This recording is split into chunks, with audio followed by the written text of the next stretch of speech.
اور یہاں کو لیے چلتے ہیں اس پریس کانفرنس کی جانب جو کہ ایم کیو ایم پاکستان کے رہنما کر رہے ہیں. یہ گئے ہیں بلکہ اب تک ان کا کچھ عطا پتہ نہیں. صورتحال ہمارے لیے بہت تشویشناک ہے. اس لیے تشویشناک ہے کہ ایک جانب ہم نے اپنے کاندھوں پر یہ بوجھ اٹھایا ہے کہ ہم بالخصوص شہری سندھ میں اور سندھ بھر میں بالعموم اور عدم تصادم عدم تشدد پر مبنی صحت مند سیاست کریں گے، لیکن دوسری جانب ہم پر بار بھی ہے اپنے کارکنان کا کہ جن کا گناہ کوئی نہیں ہے ماں سوائے ایم کیو ایم کے کارکن ہونے کے، جن کا گناہ کوئی کچھ نہیں تھا ماں سوائے اس کے کہ انہوں نے ایک سیاسی جدوجہد میں اپنا حصہ بٹایا، انہیں بھی بدقسمتی سے آج تک اسی نظر سے دیکھا جا رہا ہے کہ جس نظر کے تحت ایم کیو ایم کا ہر کارکن اور ذمہ دار دہشت گرد ہے. ایم کیو ایم کے کارکنان اور ذمہ داران سے عصبیت کا اس سے بڑا ثبوت کیا ہوگا کہ دیگر جماعتیں اگر کراچی کے پانی یا بجلی کے حوالے سے نہ صرف مظاہرہ کریں، مظاہرے کر کے شارع فیصل کو میدان جنگ بنا دیں تو بھی انہیں بہت عزت سے بلایا جاتا ہے تھانے اور اتنی بڑی عزت سے ان کو چھوڑ دیا جاتا ہے.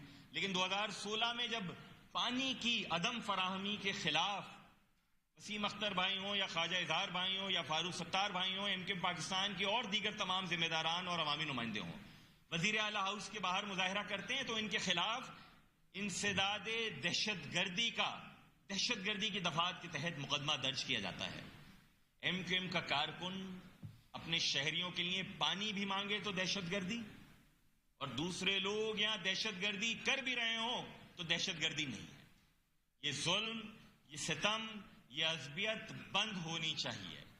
متحدہ قومی موومنٹ کے پاکستان کے پاس اور کچھ نہیں ہے ماں سوائے اس عزم کے کہ ہم نے ہر حال میں صحت مند سیاست کرنی ہے. لیکن وہ لوگ جو آج تک ہماری بات سنتے ہیں وہ ہم سے بدظن ہو جائیں گے اگر انہوں نے دیکھا کہ پاکستان زندہ باد کا ہو تو بھی، تشدد کی سیاست کی جانب مائل نہ ہو تو بھی، لوگوں کے مسائل حل کرنے کی سیاست کرو تو بھی انہیں دہشت گرد گردانا جا رہا ہے، بلا وجہ گرفتار کیا جا رہا ہے، لاپتہ غائب کیا جا رہا ہے، اور پھر ان کی میں سے کسی کی مسخ شدہ یا تشدد زدہ لاش ملتی ہے یا انہیں لاوارث کہہ کے دفنا دیا جاتا ہے کسی قبرستان میں، تو پھر کیوں کر ہمارے کارکنان اور ہمارے ہمدرد ہماری ان تمام کی تمام پالیسیوں کو سنیں.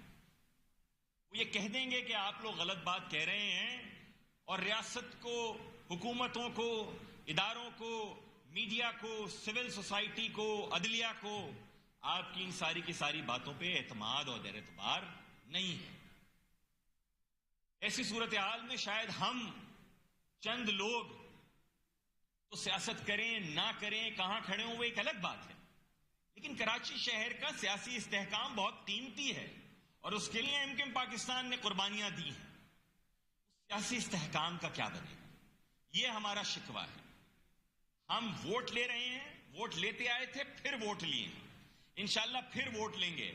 جو ووٹر ہیں ہمارے، ان کا ہم پر اعتماد بتا رہا ہے کہ وہ صحت مند سیاست چاہتے ہیں، لیکن آیا اس صحت مند سیاست کا جواب بھی صحت مندانہ مل رہا ہے یا نہیں؟ یہ ہماری پریشانی ہے، یہ ہماری فکر مندی ہے. کچھ مہینوں پہلے تک ہمارے لاپتہ کارکنان کی تعداد 125 کے قریب تھی. اگر آج وہ تعداد 150 سے تجاوز کر رہی ہے تو کیا یہ پریشانی کی بات نہیں ہے؟ ہم یہ نہیں کہتے کہ ایم کیو ایم کے تمام کارکن فرشتے ہوں گے. ہو سکتا ہے ہم میں سے کسی نے کوئی غلطی کی ہو، کوئی جرم کا ارتکاب کیا ہو، لیکن اس کے لیے عدالتیں ہیں، قانون ہے. ان کو آپ گرفتار کر کے، تفتیش کر کے، مقدمہ دائر کر کے ان کے خلاف مقدمہ چلا سکتے ہیں. لیکن اس کا یہ بھی مقصد نہیں ہے کہ ایم کیو ایم کا ہر کارکن دہشت گرد اور مجرم ہے. خدارا ایم کیو ایم کے کارکنان کو اسی آنکھ سے دیکھنا شروع کیا جائے کہ جس آنکھ سے دیگر سیاسی جماعتوں کے کارکنان کو دیکھا جاتا ہے اس ملک میں. ہمارے لیے کیا یہ پریشانی کی بات نہیں ہے؟ میں بہت کھول کے بات کروں گا اپنی پریشانی، اپنی فکر مندی اور اپنی ذمہ داری کے بارے میں کہ جو ایم کیو ایم پاکستان کی لیڈرشپ ادا کر رہی. اب سے چند روز قبل ہمارے